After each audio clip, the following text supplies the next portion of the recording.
Hi everyone, welcome back to another video on the channel. Thank you very much for joining me. My name is Warren Bennett. As you know, that ball of fluff down there is called Trev.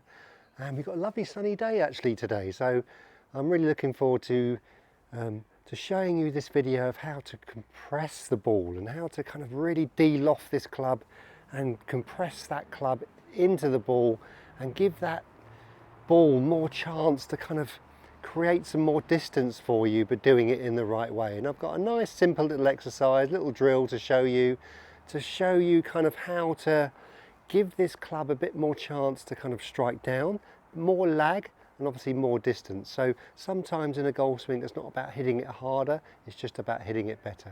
So I'm going to show you what this is. So I'm going to get you know who off the mat before he falls asleep and get the front camera set up and we'll get going. Okay, so Fuzzy Face is out of the way, he's gone for a lie down inside. And yes, obviously creating lag and creating compression, there's many different ingredients to give you this best results. I'm going to show you a little exercise that you've probably seen before, but I'm going to put a different slant on it. So if you preset your wrist, so I've got an 8-iron here, I recommend you do an 8-iron, 9-iron, because we're not going to go too hardcore to start with. We're not going to go too mad to start with in terms of distance. So we're just going to keep it nice and steady. We're going to improve our mechanics to start with. So we've seen a preset drill. Let's say, God, I first saw it when Faldo was doing his kind of Swing for Life series. And he wanted to kind of give you this kind of preset drill, toe up in the air, as you can see, so it's all pretty square, which is fine. That's going to keep it nice and neutral. But I'm going to show you, especially if you're suffering from a kind of a weak high kind of shot to the right, if you're a right-hander, this is really going to get that club coming down, a bit more de-lofting of the club, so you can make this 8-iron like a 7-iron and improve your distance without having to hit it any further, any harder I mean, because if you can turn that 8-iron into a 7-iron in terms of loft, it's going to go further and it's going to go a little bit lower as well. So a lot of club golfers I see, they lose a lot of distance because their 8-iron turns into a 9-iron and they're actually kind of putting more loft on the club. We're going to do the opposite, but we're going to start small, and that's why I really recommend you to do the same, is try and copy this. It's very tempting to kind of hit 2 or 3 and then start hitting full shots, and then you get back into the old routine and old habits. So let's get going nice and slow. So I want you to do a pre-shot like this, not like I showed you, with the face kind of pointing straight up, the toe of the club pointing straight up. I want you to do the opposite. I want you to kind of do a preset, which is kind of just moving your wrists back like that. So you're keeping your palm of your hand, your rear hand, so for me it'd be my right hand, looking down. So I'm not going to be able to set it as much as that. It's about as much as I can do. Little backswing and then through. Nice and low that's going to go. And I can feel already you're trying to replicate impact, which is going to be like this.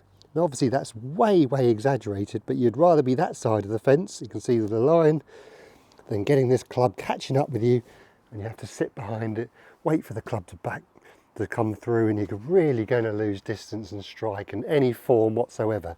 So we're going to start small, really small preset, keep that palm looking kind of towards the target and looking down to the ground. Exaggerate it, you can see with the club here it's mirroring my hand, it's looking down now, it's not looking up. Keep it looking down, so we're going to make a small backswing, going to keep the structure of our arms the same, and we're really going to fire through. If you can really pivot your body through the ball here. So you can see with the slow motion, I'm going to put this slow motion to help with matters. Get your ball position kind of, it doesn't have to be right under your nose, it can be just kind of off your left ear a little bit, I'd say, around that kind of area. You don't want to go too much off the back foot, that'd be too detrimental. Keep it under your nose or left ear, don't get it any further than that, and forward. So forward, you do little practice swings, little pump exercises. Keep that wrist, see I'm keeping that wrist the same, haven't moved it yet. Don't worry, we'll carry on, we'll make the golf swing longer and I'll show you what you can do with that.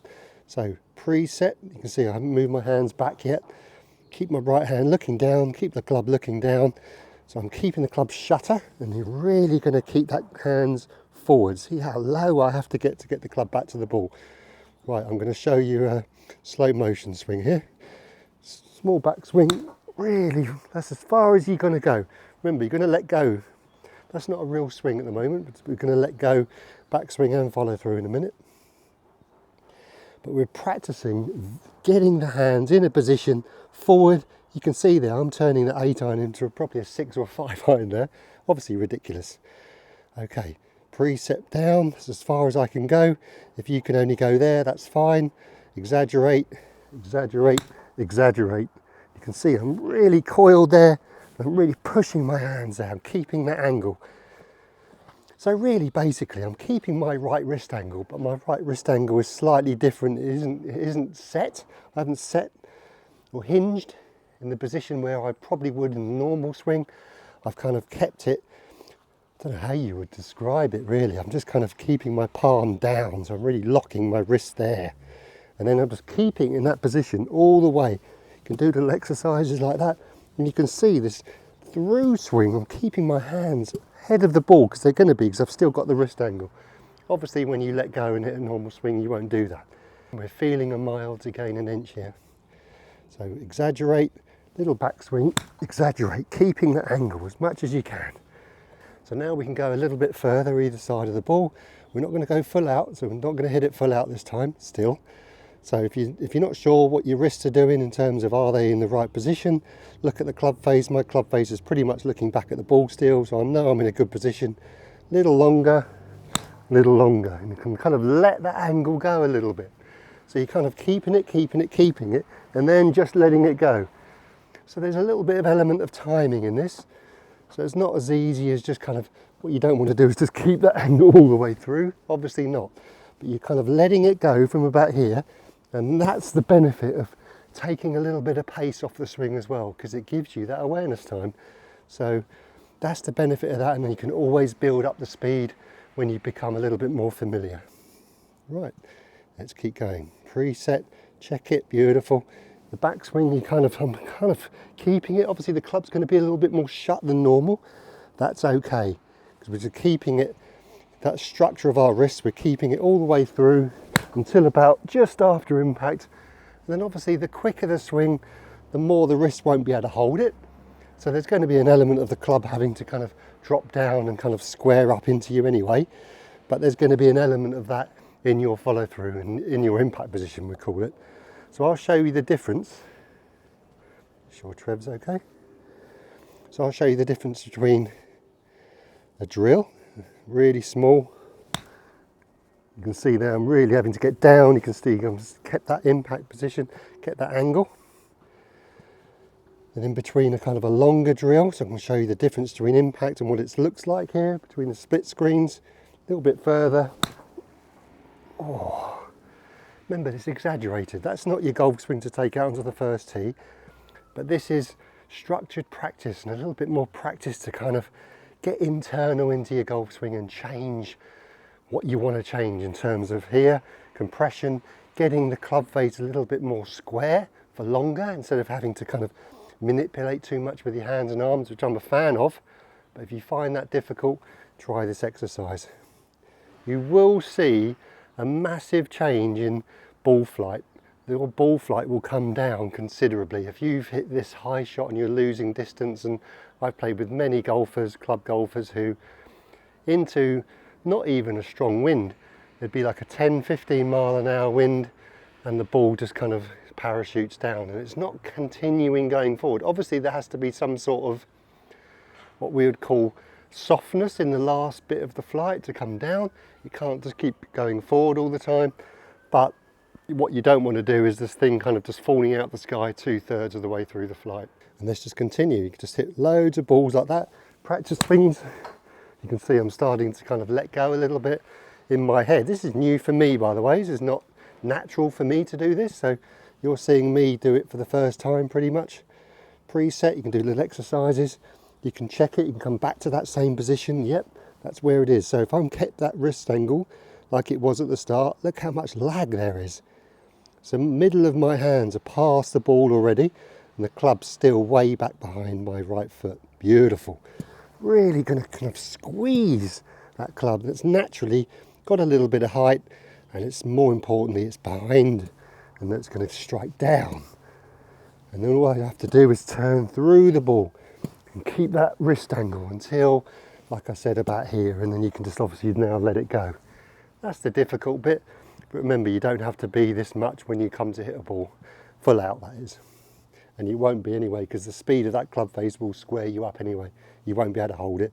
There's only so much you can do with that wrist. That's why you slow down. I encourage you to slow down anyway. A little bit longer, a little bit longer. So you can see there with a split screen, the difference between that shot and my drill. There's obviously going to be differences, and that's the good thing. Because a drill is there to show you the extreme, and this is where I am. I'm showing you the extreme.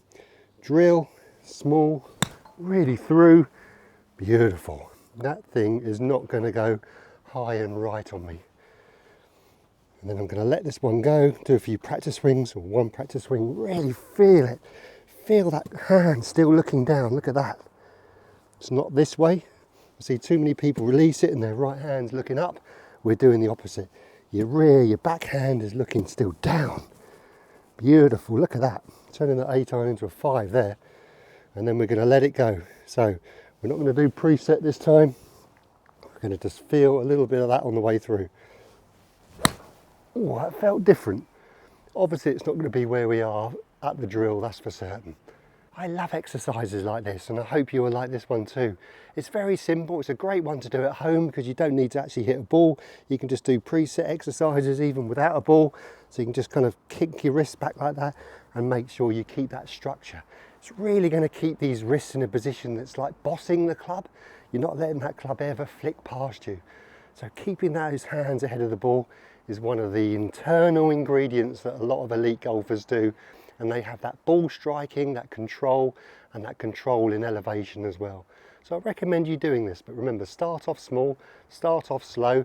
Obviously I haven't hit very many golf balls here. I would recommend doing more and mix and matches between kind of a little longer ones, short ones, practice swings, really mix and match. And there's nothing like doing something quite simple like that and showing massive results in kind of ball flight. Really, really kind of gives you a lot of motivation and gives you a lot of enthusiasm to actually see the difference in the ball flight. I've given this to people who have instant improvement in their yardage and their distance. A little bit of this introduced into your normal swing will make a big difference. Okay everyone, so from a very sunny southeast of England, we bid you farewell. Have a great golfing week, and if there's any questions on this video, if you're not sure certain things that I've said, please drop them in the comments below and I'll do my best to get back to you as soon as possible. And if you like the look of the channel, if you've been here before or this is your first time and you haven't subscribed, please consider subscribing. It's a massive, massive help to the channel. It shows YouTube that the Academy is here, and more importantly to you, every time a video comes onto YouTube, a new one, it tells you, it gives you that notification. I've had a few people say, you know, do we have to pay to be a subscriber? No, it's absolutely free. It's just something that YouTube does, but no, you don't have to pay at all. You don't have to put any details down. You just press that button. And that goes for the like button as well. If you can like it, it obviously, I think, shows YouTube that, hey, the channel is here and hopefully we can help more golfers like yourself. Okay, everyone, so thank you very much for your support once again. And I'll probably go and take Trev out for a walk whilst it's sunny here, and we'll see you next time. Have a great golfing week. I wish you well, and we'll see you then. Cheerio.